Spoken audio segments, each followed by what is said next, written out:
27 i 28 de març, al campus d'Alcoi de la Universitat Politècnica de València tindrà lloc la 20a edició de la Jornada de Sociolingüística d'Alcoi. Una cita que analitza la situació social del valencià des de diferents perspectives. D'ella parlem avui a Politècnica tal qual.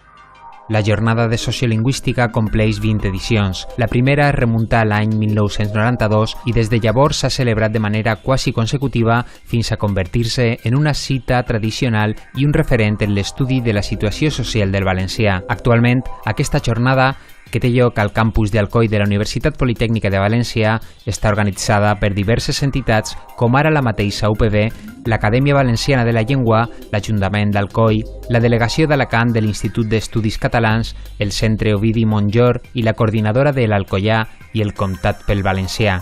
En la jornada també col·laboren la Universitat d'Alacant, la Jaume I de Castelló, la Miguel Hernández d'Elx i la de València. Al llarg d'aquestes 20 edicions s'ha reflexionat sobre la política lingüística, els espais comunicatius, la normalització i planificació lingüística, la transmissió intergeneracional, els usos socials o el valencià en l'era digital, entre altres. Enguany, l'edició girarà entorn de la comunicació i la política lingüística amb debats sobre el paper dels mitjans de comunicació en llengua pròpia o les propostes de política lingüística dels partits polítics en els programes electorals del 2015. A més, com en altres ocasions, la jornada que es celebrarà el 27 i 28 de març comptarà amb els complements culturals i lingüístics habituals, concerts i rutes literàries. Any rere any, centenars de persones participen en aquesta jornada que s'ha consolidat com una cita ineludible per analitzar la situació social del valencià des de diferents perspectives. Verònica, Josep, amb quin objectiu va néixer la Jornada de Sociolingüística? Nosaltres som un poquet els continuadors dels companys que van organitzar la primera jornada l'any 92. I tal com avui, el seu dia, l'objectiu era bàsicament un que compartim sempre, és a dir, la reflexió sobre l'ús del valencià a la societat valenciana i en general en qualsevol llengua minoritzada o minoritària. Per tant, l'objectiu és això, és una trobada, un lloc on la gent es troba i reflexiona i parla i proposa millores per a l'ús normal de la nostra llengua. I aquest objectiu continua avui mantenint-se viu, no? Sí, continua plenament vigent, perquè a més, el que pretenem amb la jornada de sociolingüística precisament és que siga un fòrum de debat i que avance el mateix fòrum de debat tal com avança la mateixa societat. És a dir, està clar que les necessitats de la societat valenciana d'avui en dia no són les mateixes que les de l'any 92 i aquestes coses que van canviant, aquestes situacions que van canviant, per exemple, les noves tecnologies no estaven tan desenvolupades com estan ara, o les xarxes socials. Per tant, tots aquests elements s'inclouen també com a tema de qüestionament, de debat, entre la gent, no sols entre els que organitzem la jornada, sinó a més entre el públic que assisteix i els ponents. I un balanç? Per ajudar a entendre això, la primera jornada estem recordant que era la llengua estàndard. En aquest moment era necessari parlar la llengua estàndard. Avui en dia no t'ho planteges, hi ha un referent normatiu, hi ha una institució com l'Acadèmia Valenciana de la Llengua i per tant ja marca una llengua estàndard per a qualsevol mitjà de comunicació, qualsevol àmbit. Per tant, en aquest moment era la necessitat que calia, per això es parlava d'això a la primera jornada. Però avui ja no cal parlar d'això. Primera jornada amb el tema de la llengua estàndard que dies, Josep, i enguany el lema és comunicació i política lingüística. Clar, evidentment. Evidentment. Entre altres coses perquè en el tema del valencià la societat està orfena, d'alguna manera, de mitjans de comunicació públics, sobretot públics en la llengua pròpia, i a més perquè es considerava que és un lligam indestriable, la comunicació va molt lligada a la política lingüística, perquè per a fer política lingüística és necessari una comunicació pública, és necessari que s'arribi a la societat, i a la societat s'arriba, entre altres vies, a través dels mitjans de comunicació. parlarem al llarg d'estos minuts així a Politècnica tal qual del que serà la vintena edició de la jornada de sociolingüística d'Alcoi. Però abans recordem amb Verònica Cantó i amb Josep Cortés, recordem una miqueta el que han sigut estos 20 anys, perquè des de l'acadèmia i des de la Universitat Politècnica, balanç que es pot fer d'estos 20 anys? Balanç positiu, no, Josep? Sí. Totalment positiu. Jo suposo que ell podria parlar del contingut, però jo parlaré, per exemple, de la col·laboració institucional. És a dir, en aquest sentit, la jornada va néixer amb una voluntat, en aquell 1992, del propi Ajuntament d'Alcoi, però a poc, amb el pas del temps, després d'aquesta suspensió en el 2007, quan es va incorporar la nova jornada sota el paraigües de la Universitat Politècnica de València, en el seu campus d'Alcoi, es van incorporar diferents institucions, diferents entitats, diferents organitzacions que provava precisament que la col·laboració institucional, que la col·laboració per a dur un projecte avant és necessària i generalment sol donar bons fruits. Perquè a banda de l'acadèmia i de la Universitat Politècnica hi col·laboren també les altres universitats públiques valencianes i més institucions. Tenim les institucions organitzadores que són l'Ajuntament d'Alcoi també, tenim el Centre Ovidi Montllor d'Alcoi, la coordinadora del que ja he cantat per al valencià i la delegació d'Alacant de l'Institut d'Estudis Catalans també. Per tant, som moltes entitats amb un mateix objectiu. I a banda les universitats valencianes. Pretenem que la jornada sigui un referent a nivell de tot el territori i que siguin les institucions públiques que vulguin promoure l'ús del valencià, que estiguen darrere. I per tant, les entitats valencianes encantades de col·laborar amb nosaltres des del primer dia. I pel que respecta als participants, ha crescut el nombre de participants dins de la jornada o es mantén o tot el contrari? Jo crec que podem estar parlant d'una mitjana d'uns 50-60 assistents, una mitjana, és a dir, en funció del tema. Evidentment hi ha més o menys, per exemple, sempre que s'han tractat temes educatius en la jornada, com per exemple quan es va fer en l'any 2012 Educació i Plurilingüisme, que era quan el plurilingüisme començava a sonar, hi havia un decret de plurilingüisme per mig. Clar, els estudiants i els professionals de l'educació van vindre com una llau. És a dir, en funció del tema n'hi ha més o menys. Per exemple, temes que a nosaltres ens interessaven, com el valencià en el món socioeconòmic, ahir vam tindre una miqueta més de menys gent. És que el que passa és que és el que diem sempre. Nosaltres l'objectiu és que estigui tota la societat interessada i que estigui sumada a l'objectiu de l'ús del valencià. I clar, nosaltres dels temes que volem tocar són tots els possibles. El món socioeconòmic, igual que estem parlant d'educació, de comunicació... Clar, i en aquest cas, concretament d'aquesta jornada, hi havia representants de supermercats, d'hipermercats, des d'Eroski, Mercadona, estava el Llevant, cambres de comerç, la banca i tal. Clar, volíem tocar tots els sectors. Malauradament, encara, la societat encara no està imbuïda, diguem, d'aquesta necessitat. Estem parlant no només d'ensenyament del món educatiu, sinó també d'altres sectors socials. I això es nota en l'assistència. Hi ha anys que ha sigut més baix i altres més millors, o 100, per exemple, assistents, o 100 i pico en algun cas. Però això, diguem, no desvirtua l'objectiu ni la finalitat de la jornada, ni podem estar descontents. És a dir, sabem que hi ha temes que de moment encara no poden venir tanta gent, però que són importants reflexionar sobre ells i representar que en els ponents hi hagi tots els sectors possibles. I entre els ponents? Recordeu ponents significats al llarg... Verònica ja està dient-me que sí, ponents significats que han significat molt per a la jornada de sociolingüística d'Alcoi.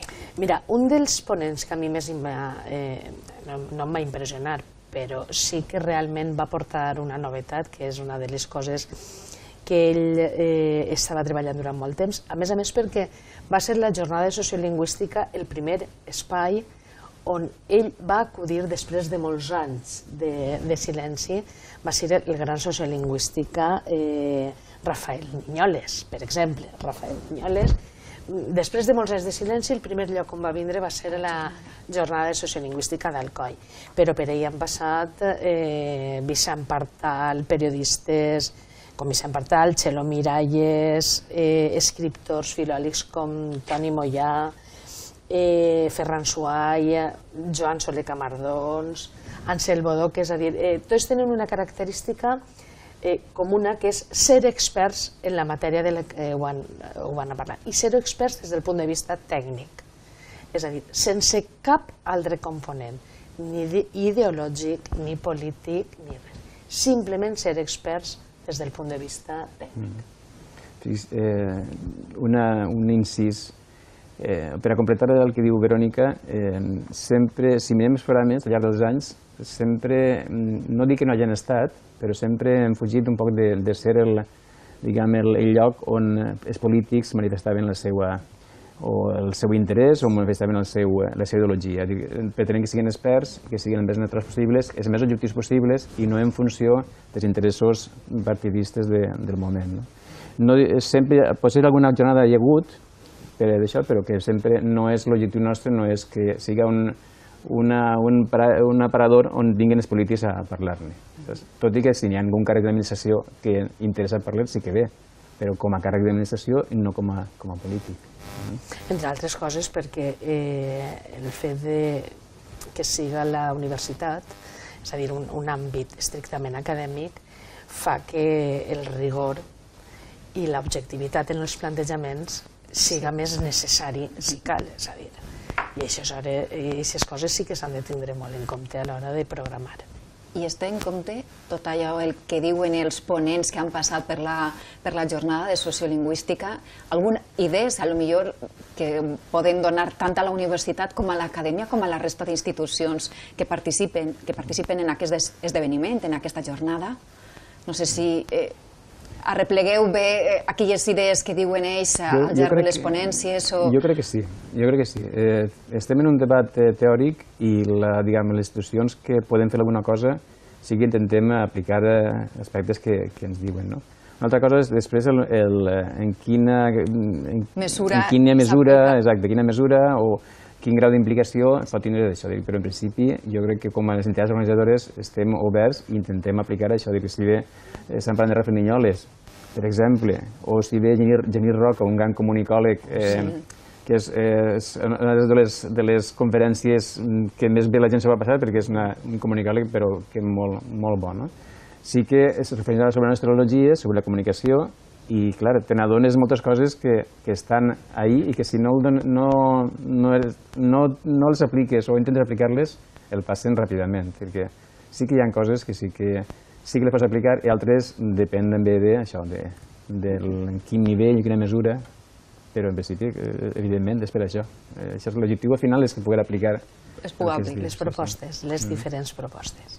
A veure què diuen els ponents en aquesta jornada, comunicació i política lingüística, perquè hi ha ponents també del món de la comunicació i és un tema també actual.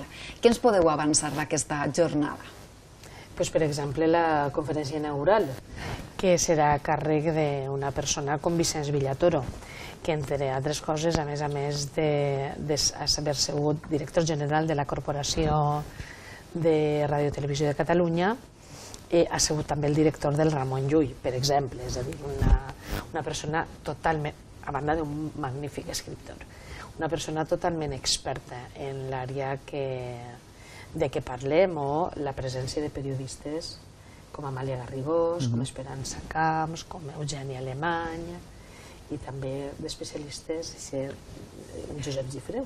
Sí, un altre especialista en comunicació, Josep Gifreu, que també va participar fa uns anys i... O sigui que aquest torna a repetir, es repeteix?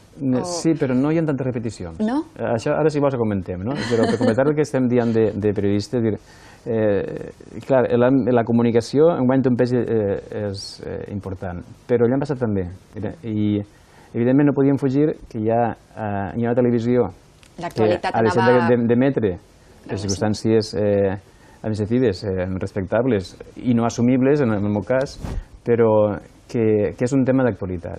I tant l'any passat van vindre periodistes, com Txelo Miralles, per exemple. Comentava abans Verònica. Sí, i després per enguany també en venen. Per tant, per què? Perquè està això recent i perquè hi ha un any electoral en el qual també hi ha propostes de partits polítics i també volem d'alguna manera influir perquè això es torni a assumir el compromís de Televisió Valenciana i que pugui emetre i siga com una llengua normal en un mitjà normal.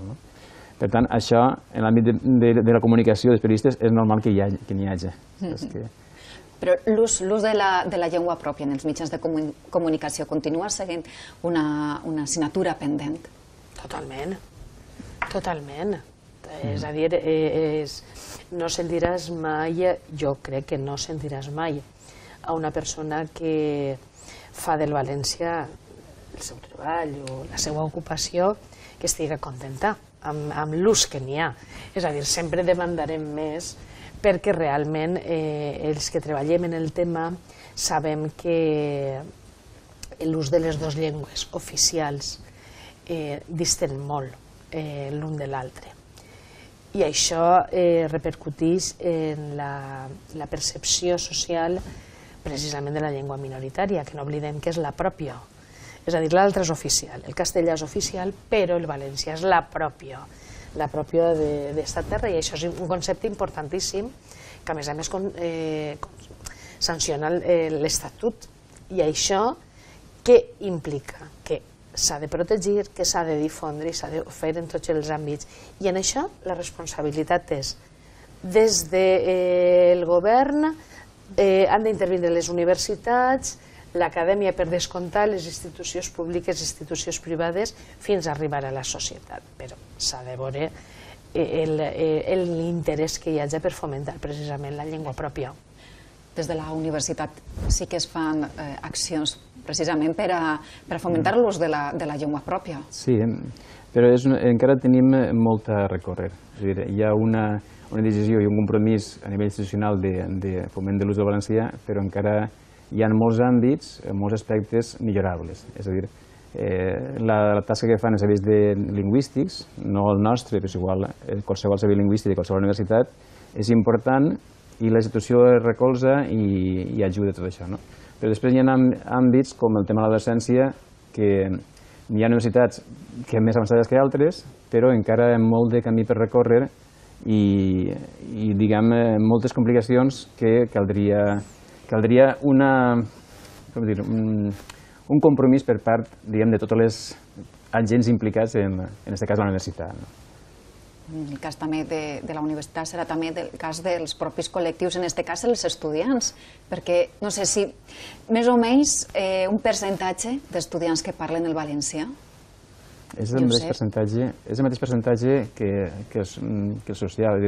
Del coneixement, un ha millorat molt en el coneixement, per exemple, estem al voltant del 90 o més, fins i tot, però després depèn de l'habilitat baixa. Per exemple, escriure és el més baix i l'escriure, si no recordo malament, pot estar una mitjana de 30 o això, estic parlant en por de memòria.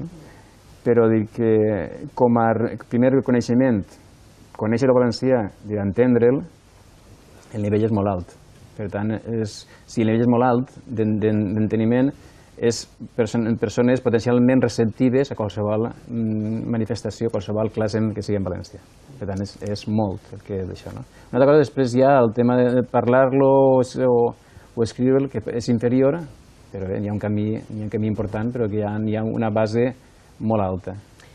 Pensem que fa més de 30 anys de la llei d'ús i ensenyament del valencià. Per tant, ja tenim alguna generació formada ja en l'escola en valencià. Per tant, el coneixement està ahí. El problema està en l'ús. I com hi ha que trencar la dinàmica de l'ús? És a dir, com hi ha que fer-ho? Fent que la llengua siga útil. És a dir, si les llengües tenen utilitat, les llengües s'usen.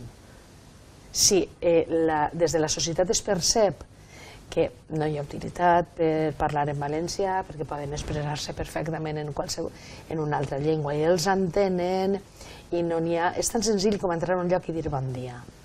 tu ja estàs dient a Eixe bon dia que parles valencià, que te poden contestar en valencià, etc. És una qüestió d'actituds i és una qüestió de fer que el valencià siga útil en tots els àmbits, en tots els registres i per a tots els usos. Una qüestió d'utilitat. Qüestions, parlant de qüestions que es tractaran al llarg d'aquesta jornada de sociolingüística. Havíeu anomenat alguns dels ponents, però qüestions concretes. Jo tinc especial interès a sentir el diàleg, perquè és una cosa, fent diàlegs, no només parlant de persona, sinó que hi ha un diàleg, un poc això com el que estem fent. Un diàleg entre Eva Mestre i Josep Àngel Mas, professors de la Politècnica, perquè van fer un estudi fa uns anys, a les eleccions de 2011, sobre el programa dels partits polítics, el programa i després les aplicacions i els compromisos dels partits polítics que presentaven les eleccions autonòmiques de 2011. I ara han passat 4 anys i ara en enguany, que és un any molt electoral, tinc especial interès a sentir què ens poden dir de compromisos que porten els partits polítics en els seus programes o de compromisos públics, perquè els compromisos en principi són el que mostren i el que tu votes o no en funció dels compromisos electorals, dels programes electorals. I crec que és molt atractiu, perquè actualment hem de veure quin pes té la llengua, quin interès té la llengua per als partits polítics tradicionals o els nous o els que siguin. Això mou molta curiositat i crec que és diàleg de les propostes i compromisos sobre política lingüística en els programes dels partits polítics valencians a les eleccions de 2015. Això és una de les... És una de les novetats, jo també estic d'acord amb Josep, és una de les novetats que podran ser atractives per una miqueta fer tot l'estudi de dir, clar, el que duen de programa lingüística un partit que té aspiracions de governar diu molt de quines seran les seues actituds respecte a l'ús del valencià i això està molt bé. I, per exemple, també tindrem una nova aportació de dades sobre l'ús, sí, el coneixement del valencià en l'últim cens. És a dir, hi ha una persona que és Antoni Mas, de la Universitat d'Alacant, que s'ha dedicat a buidar aquest cens respecte a allò que diuen pel que fa al coneixement del valencià i que també serà una bona base per a una política lingüística, és a dir, en funció del que diguen, clar, t'has d'adreçar a uns o a uns altres. El paper dels mitjans... No, fixa't que pràcticament ho hem dit tres centres d'interès, bàsic. Els partits polítics, els compromisos, les dades que hi ha actuals i un tema actual totalment de la comunicació com els mitjans de comunicació. El paper dels mitjans de comunicació. Toquem això, i perquè sumem això i al final hem de treure quines propostes o quines aplicacions farem en la realitat quan governen uns d'això que s'ha dit que la gent, la societat li preocupa. I quan dic preocupa no és que només sigui d'Alcoi. Jo vull fer referència, no vull deixar de dir, que el mes passat va haver una jornada a la Jaume I de Castelló, a la Universitat Jaume I de Castelló, en la qual parlaven també sobre l'ús del valencià als mitjans de comunicació. Hi ha una preocupació. Al gener també va haver una altra jornada que parlava de l'ús de la llengua als mitjans de comunicació. Per tant, és un tema que preocupa. És que és una qüestió molt actual, que preocupa la societat, però molt actual. O sigui, que la jornada, el títol, la qüestió clau que heu elegit per aquesta jornada, més actual no pot ser. No, però la jornada no solament és contingut, també té moments un poquet més lúdics, Això sí, parlem d'eixe recorregut literari. Sí, el recorregut literari, a banda també d'un monòleg, pot ser? Contem una miqueta aquestes altres activitats lúdiques dins d'esta jornada. Tenim una actuació d'un contestar, no? Sí, o socarrat. Del poble de Verònica, per cert, de Cocentaina. Andreu Valor, un cantautor en un recorregut ja curt, però molt intens i molt respectat i molt seguit. És una actuació en un poc distesa, en un pub, ja un poquet quan acaba tot, això no és de sopar i tal. Però abans de sopar tenim una... No, perdó, Abans, Rafa Xambó, que va actuar de la Politècnica l'any passat, fa una actuació amb les sonets de Shakespeare, sonets d'amor de Shakespeare. També molt interessant. I acabarem amb una ruta cultural que són els espais literaris d'Alcoi. Alcoi és una ciutat de novel·la precisament, perquè moltes de les novel·les, per exemple d'Isabel Clara Simó, de Francesc Gisbert, de Silvestre Vilaplana, es basen en l'espai físic d'Alcoi i amb la qual cosa, com que n'hi ha una recreació literària, es converteix en un espai literari.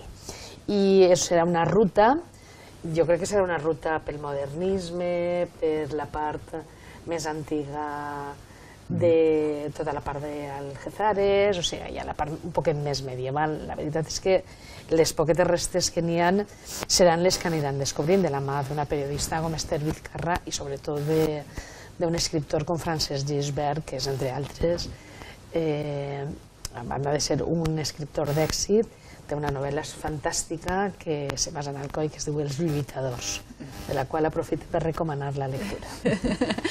Que està molt bé. Prenem nota. En el recorregut podríem dir també que hi ha algun text d'Ovidi Montllor, aprofitant que també enguany fa 20 anys del malauradament del seu traspàs, i com a cantautor i poeta també tindrà textos d'Alcoi que es llegiran també. I tindrem una sorpresa. També. Una cançó que està composta precisament a motiu del 20è aniversari que s'estrenarà en eixa nit i a motiu de la Jornada Sociolingüística d'Alcoi. Això m'ho confirmaven la setmana passada sense anar més lluny. Perfecte, prenem bona nota. Això sí, per a participar en la Jornada de Sociolingüística tenim temps per davant per a inscriure-nos en aquesta jornada? Fins al dia 20, a través de la pàgina web de la jornada, que és www.upb.es/josocial, jornada geolingüística, josocial. Hi ha un enllaç amb el programa, amb l'inscripció, a través del Centre de Formació Permanent de la Politècnica, i també el cartell, i bé, hi ha altres coses, que en principi és una via bastant directa. 27 i 28 de març, Jornada Sociolingüística. Aquesta ciutat, com ha anomenat Verònica, aquest espai literari, de novel·la, aquesta ciutat de novel·la, a Alcoi, al campus d'Alcoi serà la jornada, i hi ha diversos també espais, o sempre al campus d'Alcoi, alguna aula concreta, algun saló, Sala de Graus. Sí. És la Sala de Graus. Sala de Graus, de l'edifici Ferrandis. Molt bé. Molt bé. Doncs ens vegem en la jornada sociolingüística 27 i 28 de març. Verònica, moltíssimes gràcies. Gràcies a vosaltres. I Josep, gràcies com sempre. A vosaltres. Gràcies també a vosaltres. Ens tornem a veure en el pròxim programa de Politècnica Tal Qual. Adeu.